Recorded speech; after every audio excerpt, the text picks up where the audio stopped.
Hello mo, good morning mga kaprok. Nandito tayo ulit sa Nueva Ecija. Nagbablog lang tayo dito sa kamatisan ng kapatid ko. Ito yung mga nadaanan ng biktima ng O1. Ayan, awa naman Diyos, makaka-recover din. Pero yung dati, ang daming bunga nito mga ganito. Ayan, may awa ng Diyos, bawi-bawi ng konti yung ginastos, pero malaki-laki na rin yung ginastos ito. Meron ng kulang na 50,000. Ayan pero may makakabawi rin ng konti. Yung banda doon, meron na ang masira, yung nababad sa tubig doon mga kaprok. Ito may mga sariwa pa rin na nag-uusbong siya mga kaprok. Ayan, ito yan, nag-uusbong siya. Yan, kailangan ito patubigan.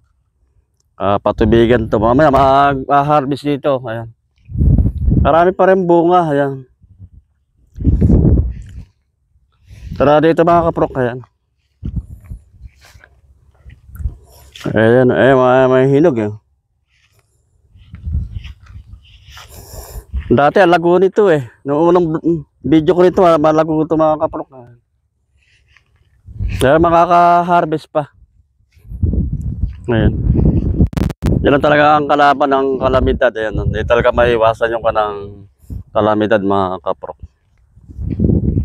Mga kaprok, kuha ko sa inyo, ililipot ko kayo sa ng kamatis dito mga kaprok. Ako ng kamatis ng kapatid ko. Ayan, mamaya mag-harvest ito. Pag nakaka-harvest, papatubigan. May yung lupa kasi nagbibitak-bitak na yung lupa. Ayan, pero yung kanang kamatis, may awan Diyos, makaka-recover pa kasi meron pang mag-usbong pa yung kanang mag-usbong.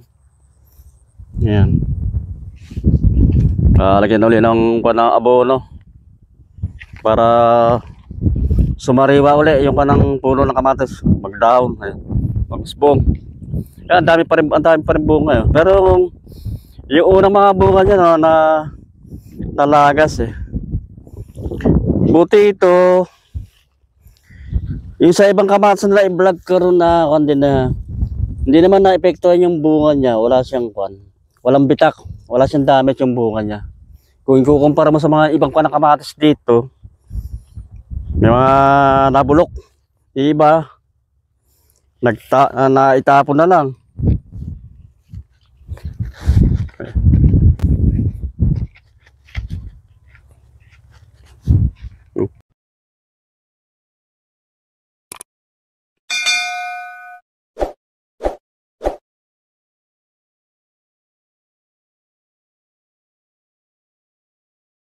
Ayan mga kapro, may marami pang bunga. Ayan, ma-harvest pa. Ayun ka na mga bukan niya. Ayan mga kapro,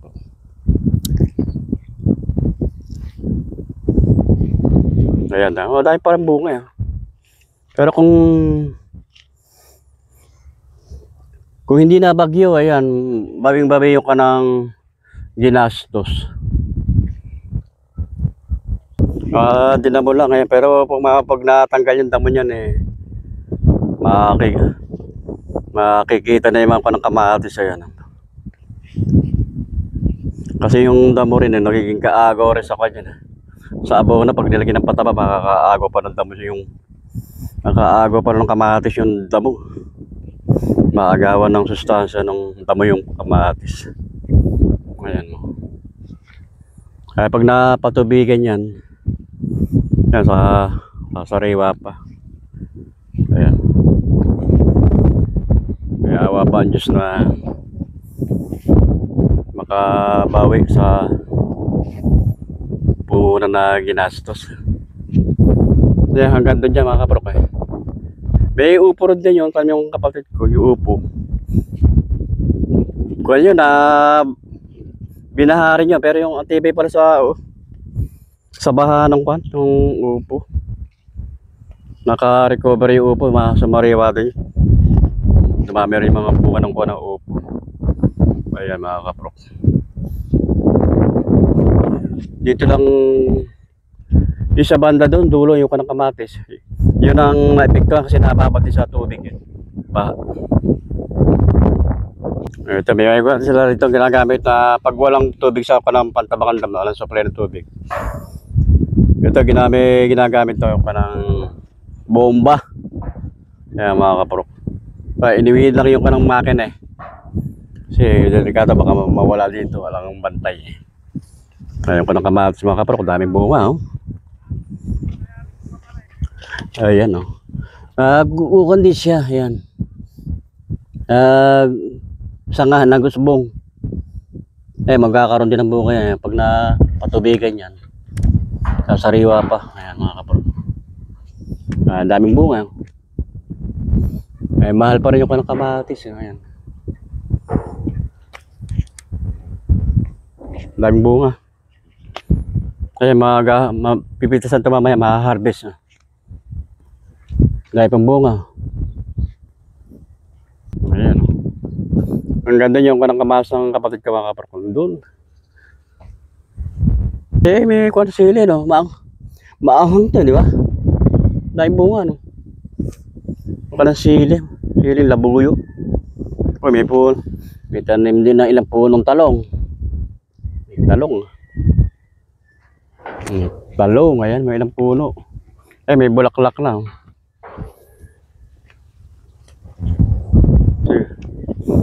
Dito tayo mga kaprok. Pakita ko sa inyo yung kanang upo. Saka yung nababad sa tubig na anong bumag yung buwan. Yung kamatis na wala na sira, nalanta yung puno.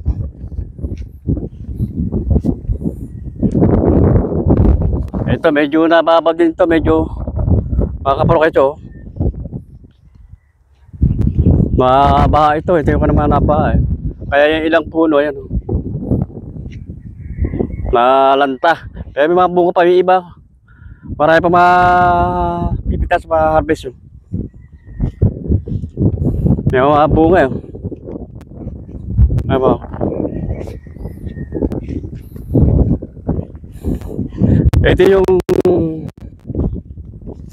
Ito yung nasira mga kaprok. Ito yung na-epektuhan eh. Aba na oh. Ito yung nababad sa tubig nung bumagyong uwan. Ayan, hala. Mabalong-luwang din to yung kanang kamatis. Oh. Wala na. Ito na, nalalanta na, napatay na yung puno mga kaprok. Nababad sa tubig to. Ayan oh. Ayan, wala na. Ayan. Nadali ni uwan, bagyong uwan. Mga namatay yung kanang puno, nababad sa tubig. Ayan. May nasa nababad sa tubig yung kanang kamatis, may napala sa baha. Ayan mga kaprok. Ito malawang din to. Kung nasira.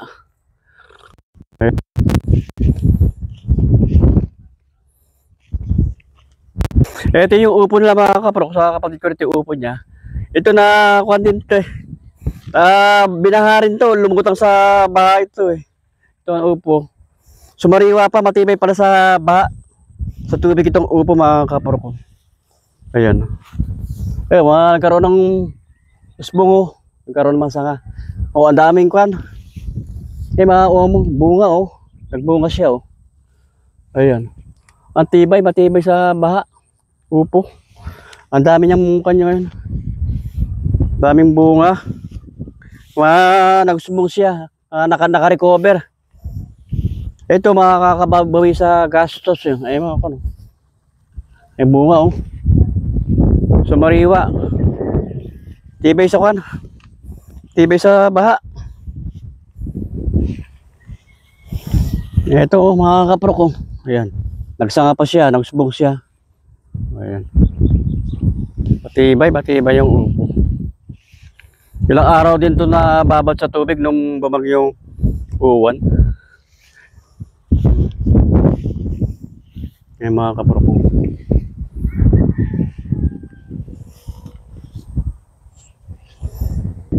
Ang daming kuwan.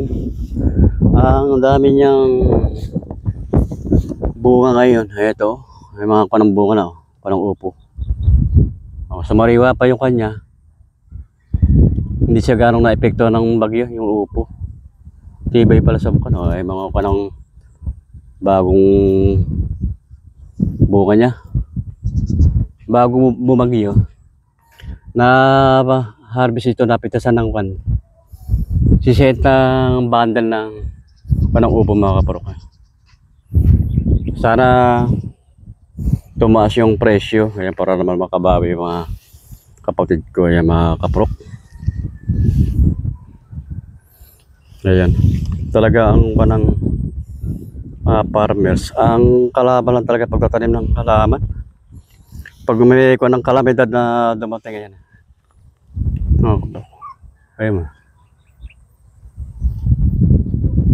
Ayun, malong-lawang din itong kanang upuhan niya hanggang doon eh.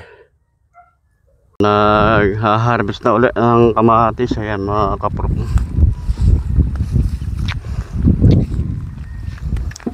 Hindi yun sa dulo, tapos na ba yun? Tapos niya lang pitasan doon. Ay, tapos na napitasan doon, mga kaprok. Makakailang kahon yan?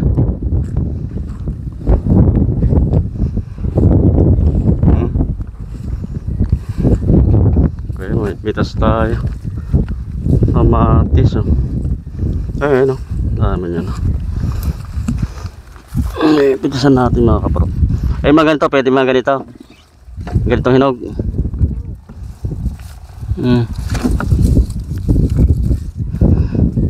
Ayan.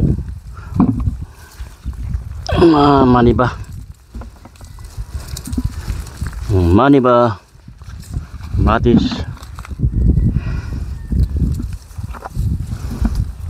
Hindi, ibali ito na lang, may pitasan. Wala na sa isa yung kanyan doon. Pero may makukuha pa rin doon, ah. Sa isa. Ganito. Ayan, mga kaprok.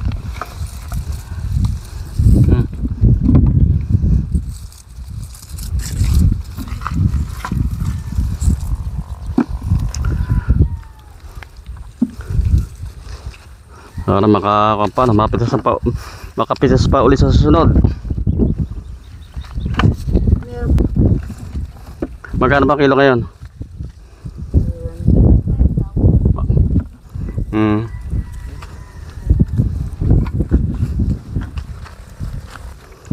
Ayan, nakakapok na pinipitasan na. Sana makarami ng pan ng makuha, mabawi-bawi yung ginastos, yung puhunan.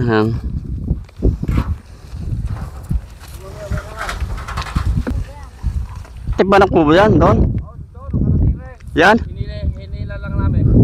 Ay, nilipad ng ban. Ni Uwan, yung bagong Uwan. Doon, yan. Hinila lang namin yung malalim ang tubig yan. Yan. Ang daming kunin dito, oh. Eh, bawal kunin dyan sa buko na yan. Ha? Yan, mga kaparok, ito yung tips ako, eh. Sa kubo, nilipad dito hanggang doon ang bagyong Uwan. Doon, banda ron. Ito yung kanang kubo, ay mga kaparok. Dito nakabubong yung kubo. Layo ng niliparan ng kwan, yung atip ng yero.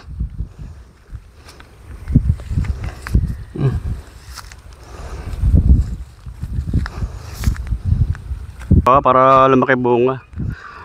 Ay, mga kaparok, dito yung kanang, dito nakabubong yung yero. Ayun, doon nakarating, doon sa kabilang banda ron pa. Nilipad ng kwan, bagyong Uwan. Kung hindi sana na ako, no, na bagyo, kahit paano eh. Dami palang pipitasin kung hindi na bagyo. Ang daming pipitasin, ano? Pipitas pala lang ang mula rito sa isang tudling 4. Kaya pala, 4 na kahon. Sa isang tudling? Oo, 4 na kahon pala. Eh, 13 tudling yan. Times 13 kahon. Dami-dami yan. Sa 500 na isang kahon eh. O ilang pitas yan. Eh, makakapitas pa rin dito, ano? Makakakuha pa rin yan. Oo, yung mga bunga na yan. Mga Kaya lang mga size medium na yan. may mga pipitas pa rin. Small na yan. Hindi na makakuha. Mga bago nga lang kasi kamatis. Wala talaga ka. Hindi bago kamatis eh. Kan talaga yung ano. Kanang kalamidad ang kalaban. Dati wala naman damo yan. Damo lang. Yung pagkabagi. Saan? Yan. Pag na Umulan dito ng kamatis. kamatis. Oo. Hanggang rin kakamatis na namin. Hanggang doon kay Lambarin na yan. Mataas yan eh. Ay doon hanggang kamatis. O pwede hanggang doon. Oo. Yan, palaya lang yan. Tatanong mo uli ng kamatis. Oo, basta kayo. Hanggang doon. Sa nuno. Hindi dito. Oo. Ayun. Malong-long na rin yan. Pag yan Ikaw na rin. Bibigyan sa 40 yan. pag na kuan mo yan Kaya 40 niyan. Wala. Una na sa Diyos ang kuan. Awa. Ayan. Huwag na paganda. Ang ganun lang talaga yun kan. Sipag lang talaga. At puhunan. Pag madadala.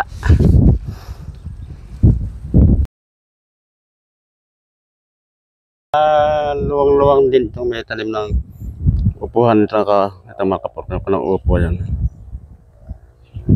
Napaka-tibay pala sa baha. Ilang araw na nababad sa tubig yung upo. Nakalutang yan itong makapurok nung patapos yung kanang bagyong uwan Kaya awan mo ng Diyos nakakuan siya. Ginawa ng Diyos na makarecover yan. Nagusbong siya sa Mariwa pa. Parang bago ulit siya. Parang hindi siya nadaanan ng bagyo. Lumaban yung kanang upo. Ay, meron pang nakakuha ng malaking bunga mga kaprokayan. Yan, naiwan Hindi siya nakakuha Hindi siya nakakuha sa epekto ng tubig na baha. Ay, mga bunga niya. Baka next week meron na ma-harvest. Lalaki na yung mga panibagong bunga. Yun mga kaprok, dito ko na tinatapos ang ating vlog ayan mga kaprok. Maraming salamat sa inyong pagsubaybay sa aking maliit na channel sa YouTube. Ayan. Salamat po.